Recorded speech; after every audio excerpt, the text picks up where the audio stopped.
Assalamualaikum warahmatullahi wabarakatuh. Bismillahirrahmanirrahim. Nama saya Bibi Muhammad Amdillah akan menjelaskan proses ekstraksi bunga telang sebagai zat warna alami. Bunga telang atau Clitoria ternatea L adalah tumbuhan yang dapat ditemukan di pekarangan rumah atau tepian hutan. Tumbuhan ini berasal dari Asia dan akan tumbuh pada iklim tropis dan biasa dijadikan sebagai tanaman hias. Di Indonesia, bunga telang dikenal dengan banyak nama, seperti di Sumatera dikenal dengan bunga biru, bunga kalentit, dan bunga telang. Di Pulau Jawa, tumbuhan tersebut dikenal dengan nama kembang telang, mentelang, sedangkan di Sulawesi dikenal sebagai bunga talang, bunga temen rekeng, dan di Maluku dikenal dengan nama Seya Magulili. Kemudian bunga telang dapat tumbuh dengan baik pada tanah berpasir dan pada curah hujan sekitar 500-900 mm. Bunga telang akan mengalami pertumbuhan yang baik apabila di bawah sinar matahari secara maksimal. Habitat tumbuhan ini biasanya tumbuh pada dataran rendah di mana kondisi tanah yang lembab atau agak lembab. Bunga telang memiliki warna ungu, biru, dan merah karena bunga telang mengandung antosianin. Antosianin pada tumbuhan ini merupakan senyawa dengan sifat polar, di mana senyawa tersebut dapat terlarut dalam pelarut yang bersifat polar, seperti Aquades, senyawa alkohol, dan asam tartat. Antosianin termasuk golongan flavonoid. Proses ekstraksi antosianin pada bunga telang. Pada proses ekstraksi ini, metode yang paling tepat adalah metode maserasi. Selain sederhana, metode ini termasuk ke dalam metode yang banyak digunakan serta menghindari terjadinya kerusakan pada senyawa antosianin yang terdapat pada bunga telang. Penggunaan pelarut polar seperti etanol yang bersifat polar ternyata dapat menghasilkan antosianin secara maksimal yang terdapat pada bunga telang.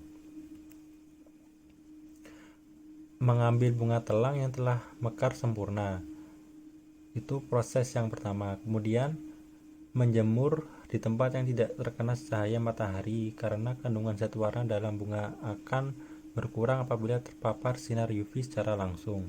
Kemudian proses pengeringan dilakukan selama 1-2 hari hingga bunga telang layu kehitaman.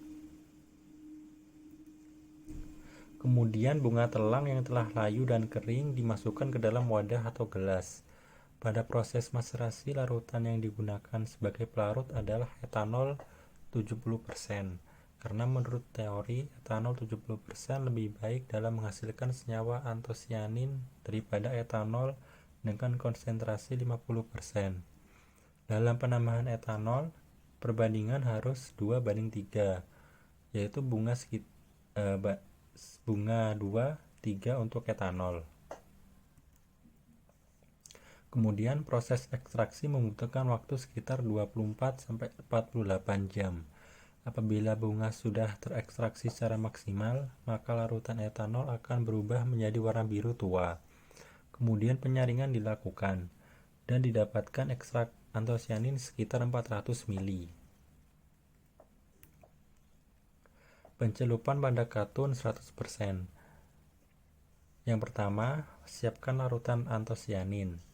Kemudian, siapkan kain katun 100%, kaos putih sudah dimordan. Kemudian kaos dimasukkan ke dalam bak. Kemudian larutan antosianin dikucurkan di atas kaos putih hingga rata dan didiamkan selama 10-20 menit sambil dibolak-balik. Kaos kemudian diatuskan dan diangin-anginkan di tempat teduh sampai kering. Mempersiapkan untuk proses penyajian zat warna. Itu proses selanjutnya setelah dikeringkan. Kemudian yang terakhir adalah proses fiksasi dengan tawas. Yang pertama yang dilakukan adalah mempersiapkan tawas dan melarutkannya ke dalam air. Memasukkan bahan tekstil ke dalam bak berisi larutan tawas. Kemudian proses fiksasi ini berlangsung selama 5-10 menit. Kaos yang sudah fiksasi kemudian diangin-anginkan. Kemudian selanjutnya kaos dicuci bersih dengan sabun lalu dibilas dengan air mengalir.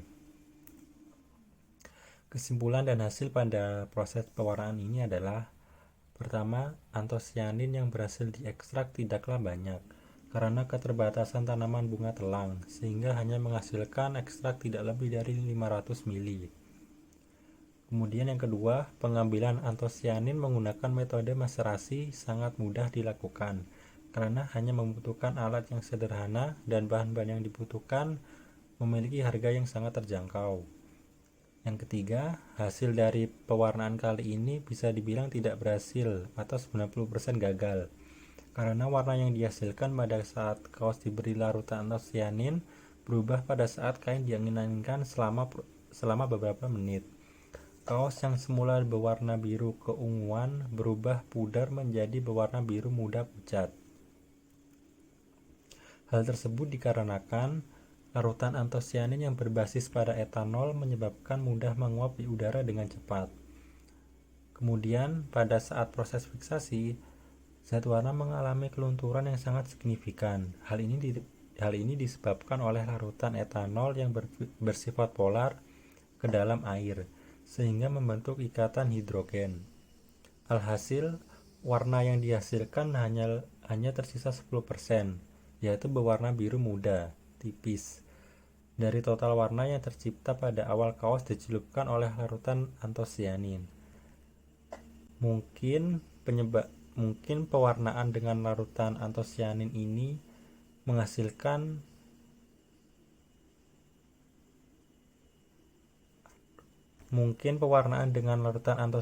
yang dihasilkan dengan cara maserasi menggunakan etanol tidaklah cocok diterapkan pada pewarnaan kain. Sekian, terima kasih.